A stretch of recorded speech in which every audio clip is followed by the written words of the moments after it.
연플리와 에이티는 1020 세대에게 웹드라마 열풍을 선도한 콘텐츠인데요.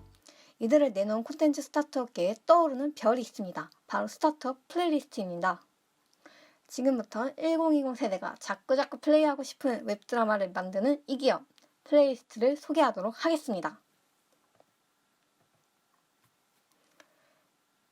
플레이리스트는 2017년에 여러분이 잘 아시는 셀카 어플 스노우를 만드는 스노우 주식회사 내부에서 스노우 앱을 홍보하기 위해 연플리라는 드라마를 제작한 것에서 시작했습니다.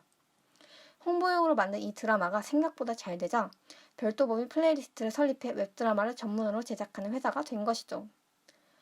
플레이리스트의 사명은 트렌디한 멋진 콘텐츠 그리고 스토리로 공감할 수 있고 행복을 주는 영상들의 플레이리스트를 모아두는 곳이 되는 것입니다. 이들은 연령대별 맞춤 콘텐츠를 생산할 뿐만 아니라 젊은 층의 두터운 팬덤을 형성시키는 문화 아이콘으로까지 성장하고 있습니다. 다음으로 현재 플레이리스트의 대표를 맡고 있는 박태현 대표에 대해 말씀드리겠습니다.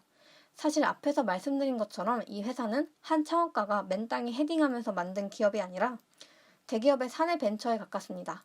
네이버에서 분사된 회사이기 때문이죠. 스노우가 네이버의 자회사이기 때문인데요. 그래서 박태현 대표는 창업가는 아니고 월급 받는 CEO라고 생각하시면 될 것 같습니다. 그래도 박태현 대표의 스토리가 눈에 띄어서 가져와 봤는데요. 드라마 광이었던 박 대표는 IT 대기업의 안정적인 직장 생활을 포기하고 자신이 어렸을 때부터 열광했던 콘텐츠 시장에 직접 뛰어들었다고 합니다. 그래서 유튜브에 입사했고 그곳에서 일하면서 디지털 플랫폼을 기반으로 한 콘텐츠 사업을 구상했다고 합니다.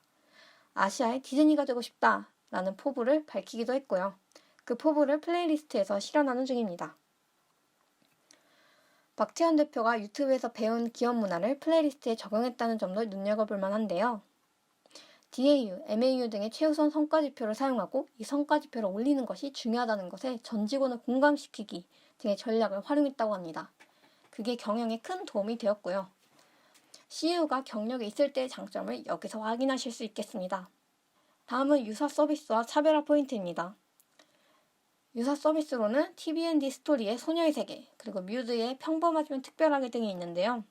이렇게 넘쳐나는 웹드라마 콘텐츠 사이에서 플레이리스트가 독보적일 수 있었던 이유는 무엇일까요? 첫째는 트렌드를 선도하는 뻔하지 않는 콘텐츠를 제작했다는 것입니다. 박태현 대표는 인터뷰에서 뻔한 걸 만들지 않는 게 플레이리스트의 차별점이죠 라고 말했는데요. 트렌드를 좁기보다 선도하는 콘텐츠를 만들어 일본, 중국 등 아시아 시장을 공략하는 게 목표라고 했습니다. 트렌드를 따라가는 게 아니라 먼저 만드는 게 중요하다고 한 것이죠. 예를 들어 에이틴이라는 웹드라마를 만들 때 10대 주인공 캐릭터의 머리 스타일과 패션, 언어, 친구들 사이의 행동과 말투까지 새로운 유행을 만들고자 했습니다. 둘째는 웹드라마 세계관을 구축한 것입니다.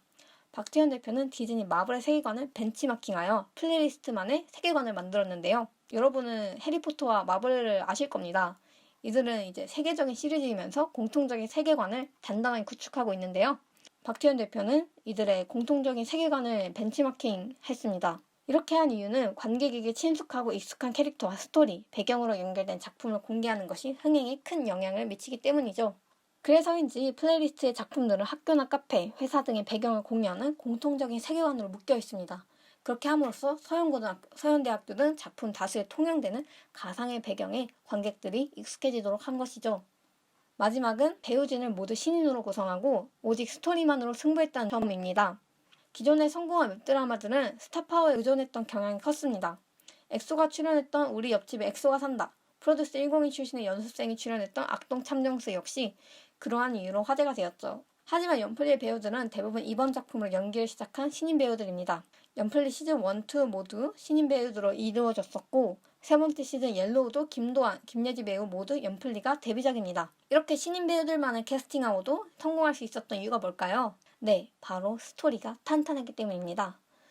요즘 영화계에서도 어떤 배우가 있어서 믿고 본다 라는 기조가 사라지고 있는데요.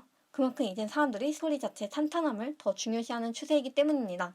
이런 추세를 잘 읽고 플레이리스트가 스토리의 중심을 둔 콘텐츠를 기획 및 제작했기 때문에 큰 성공을 거둔 것으로 보입니다. 세 번째는 플레이리스트의 초기 제품, 서비스 형태의 변화 경로에 대해 말씀드리겠습니다. 앞에서 말씀드렸던 것처럼 스노우를 홍보하기 위해 스노우 필터를 입힌 웹드라마 프로젝트 연플리가 성공하면서 네이버 자회사인 네이버 웹툰과 스노우가 플레이리스트라는 영상 콘텐츠 제작사를 공동 출자해서 독립법인화 시킨 것이 플레이리스트의 초기 모델이었고요. 이후 플레이리스트는 연플리 시즌 2, 3, 이런 꽃같은 엔딩, 18 등을 연달아 성공시키며 웹드라마 명가로 자림했습니다. 또한 플레이리스트는 국내에 국한하지 않고 적극적으로 해외 시장에도 진출했는데요.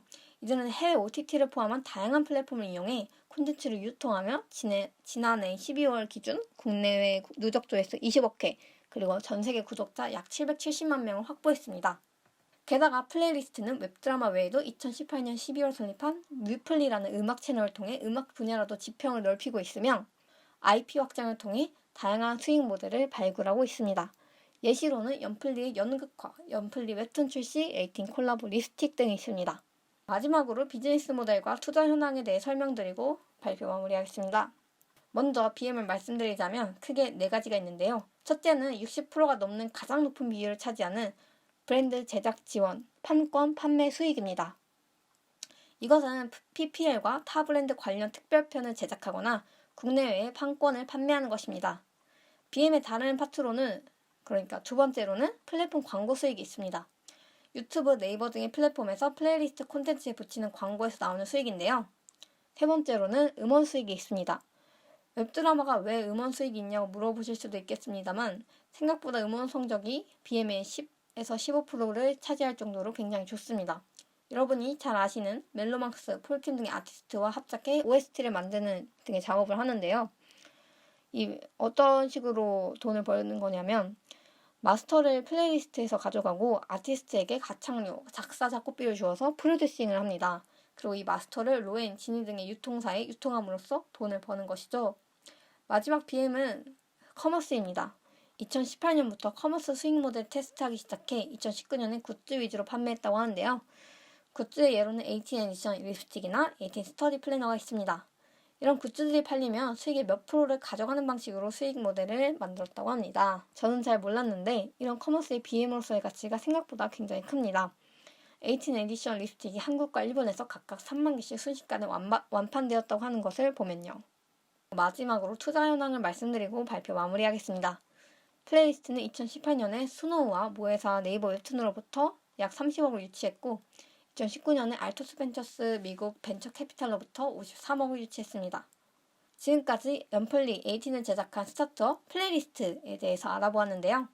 플레이리스트의 올해 목표는 비욘드 TV라고 합니다. 아시아의 디즈니가 되고 싶다는 포부에 걸맞게 디즈니처럼 강력한 콘텐츠를 가지고 옴니 플랫폼 전략을 쓰겠다는 것입니다.